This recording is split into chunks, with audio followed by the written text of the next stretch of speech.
ഇത്രയും രോഗങ്ങൾ ഉണ്ടായിട്ട്, ഇത്രയും മിസ്യൂസ് ചെയ്യപ്പെട്ടിട്ട്, ഇത്രയും തെറ്റിദ്ധരിക്കപ്പെട്ടിട്ട്, ഇത്രയും ചതിക്കപ്പെട്ടിട്ട്, ഇത്രയും ഒറ്റുകൊടുക്കപ്പെട്ടിട്ടും ഇപ്പോഴും നിന്റെ ഐഡന്റിറ്റി എന്താണെന്നറിയോ?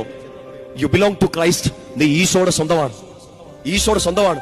ഈ തോറ്റു കിടക്കുന്ന നീ, ഈ ചതിക്കപ്പെട്ട നീ, ഈ പ്രാക്കും ഈ ശാപവും ഒക്കെ കെട്ടിയ നീ ഈശോയുടെ സ്വന്തമാണ്.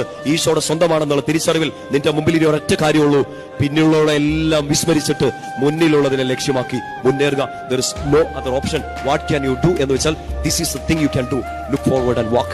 പ്രത്യേകിച്ച് മനുഷ്യരിൽ നേരിട്ട ചില മുറിവുകൾ കാരണം you have no option. അങ്ങനെ ചത്തുകളയാനുള്ള ആളല്ല.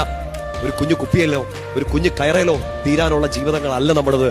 ഈശോ വില കൊടുത്ത് മേടിച്ചെടുത്തൊരു ജീവിതമാണ്. ഈശോ സ്വന്തം രക്തം ചിന്തി വീണ്ടെടുത്ത ജീവിതമാണ്. അവൻ നീതീകരിച്ചൊരു ജീവിതമാണ്.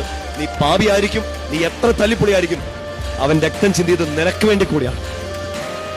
നിനക്ക് വേണ്ടി കൂടിയാണ്. ഈശോ വില കൊടുത്ത് മേടിച്ചൊരു ജീവിതം കളയാൻ നമ്മളെ കൊണ്ട് പറ്റില്ല മക്കളെ.